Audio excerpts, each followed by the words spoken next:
www.mesregals.com. دي جماهير جميله. طبعا الملعب النهارده فيه حاجة تفرح. كرنفال. تحس ان انت في عيد ميلاد، تحس ان انت في ليله راس سنه، في كرنفال جميل قوي في الملعب. اولا الجماهير جماهير محترمه جدا وملتزمه جدا وشجعت بحماس، واعتقد ان الناس كانت محتاجه على ملعبها انها تأدي اداء كويس وتكسب، وخصوصا ان انت تخش في النقطه 22، يعني هتخش مع الفرق الكبيره.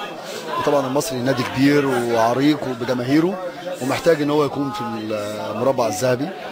وطبعا ده اول ماتش الجهاز بقى له 3-4 ايام، وجايين نكمل مسيره جهاز محترم مشي.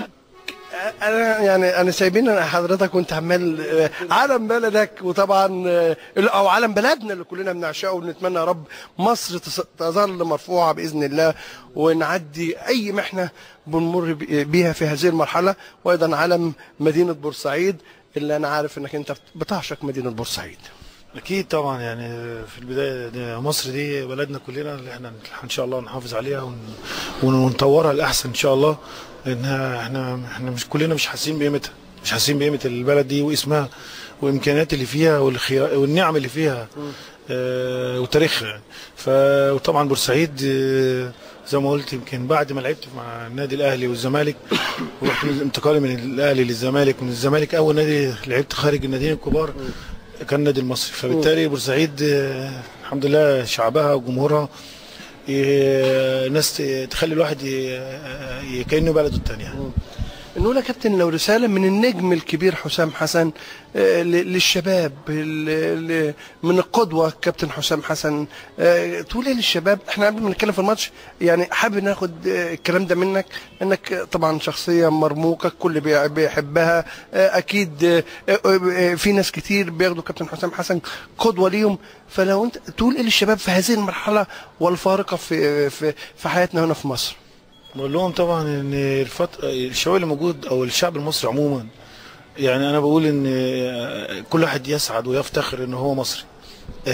فلازم نتعلم من الناس اللي تعبت واجتهدت وحاربت وحاربنا عشان كل تراب في مصر ان احنا نحافظ عليه ومحدش ياخده مننا، وبالعكس نبني البلد، نحاول ان احنا زي ما قلت نطورها.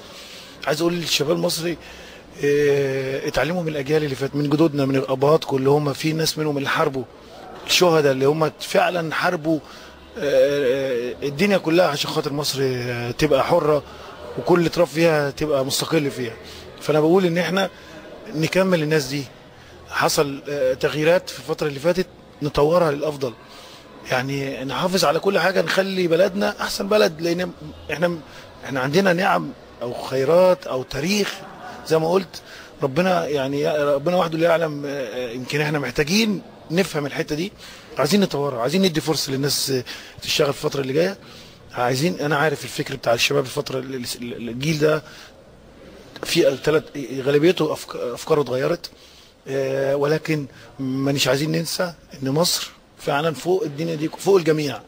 والله علاقتي بجمهور بورسعيد بغض النظر عن الماتش النهارده معروفه. يمكن انا اول تمرين كان في ناس بتتكلم ومتخوفه لقيت احسن ستيل حصل، لقيت اكتر لعيله اللعيبه في ذهول، ان اول مره يشوفوا وانت قلتها كمان في مدن اكتر مره تيجي في عدد جماهير في تمرين. فده فخر ليا وللجهاز ان الناس في ثقه الحمد لله، والناس استقبلتنا احسن استقبال في التمرين. ما بالك النهارده في الماتش، حاسس ان الناس رجعنا لبعض تاني، يعني حاسس ان الجمهور كان هو في كيمياء، يعني نختلف مع بعض، نزعل مع بعض، لكن ما نكرهش بعض. مفيش اختلاف. انا من وجهه نظري مفيش اختلاف، ومش عارف الاختلاف ليه ومين اللي بدأ الاختلاف. انا شايف ان الدنيا الحمد لله كويسه، والدليل ان في 48 ساعه الناس، او اكتر من 48 ساعه الناس، اقول لك حاجه، عمرنا ما كنا هنيجي النادي المصري او النادي المصري يطلبنا الا لما يكون في رغبه من الجميع فعلا، اداره وجمهور. وعايز اقول حاجه بحمد ربنا عليها، الجهاز الفني او المدير الفني الوحيد اللي بيروح نادي برغبه الاداره والجمهور. يعني في ناس ده حاجه بقى رباني. في اداره بتفاجئ بمدير فني معين، الجمهور بيتقبل يعني بيستنى عشان يتقبله، لكن احنا الحمد لله كل مكان رحناه في ثقه في مجالس الادارات اللي اشتغلنا عليها او اللي اشتغلنا معاها، او مجالس الادارات اللي كان في رغبه ان احنا نشتغل معاهم، بتبقى رغبه مجتمعه جمهور واداره. فانا بشكر طبعا الاستاذ كامل ومجلس الاداره على ثقتهم، وبشكر رغبه الجماهير الكبيره الغالبيه اللي موجوده في بورسعيد، ومفيش اي حد، مفيش حد في الدنيا الناس بتجتمع عليه. انت شفتك وانت في غرفه اللبس بتقول لهم حتى لو ما كناش فزنا استاذ كامل بيشكركم، صح الكلام ده؟ كلمك بعد المباراه مباشره الاستاذ كامل بيبارك له، كان فرحان جدا ومجلس الاداره، وقال لي مبروك الاداء قبل النتيجه، وفرحان جدا بالشكل، وفرحان جدا ان انطباع جمهور بورسعيد الناس مبسوطه، ويمكن كان بيتفرج اكيد في التلفزيون فحاسس ان الاخوه النقاد اللي بيحللوا اكيد في رضا عن الاداء.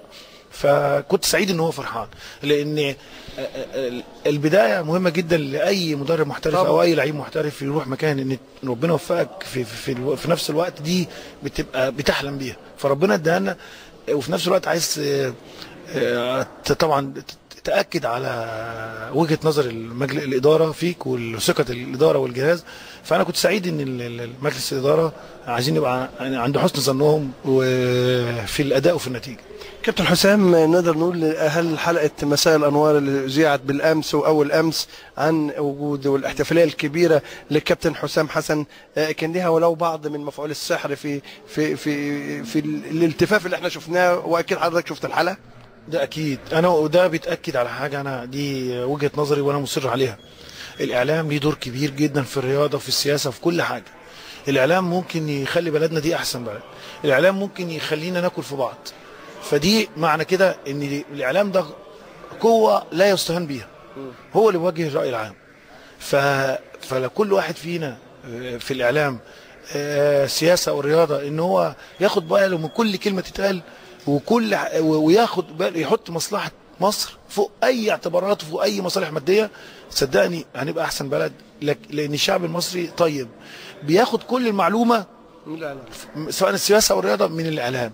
فده اللي حصل فعلا. يمكن كان في انتوا يعني في مدن الناس وكل قناه او بالتحديد مدن اللي انا سجلت مع في حاجه تصوير خاص حصل من بدايه ما مضينا العقد في البيت اللي كنا موجودين فيه، كل اللاعبين، كل الكلام ده فرق طبعا، مع خلى دوب البدايه اللي بيننا وبين في دخولنا مع الجماهير، تعرفتنا من جديد مع الجمهور رغم الناس عارفانا، لكن سمعتنا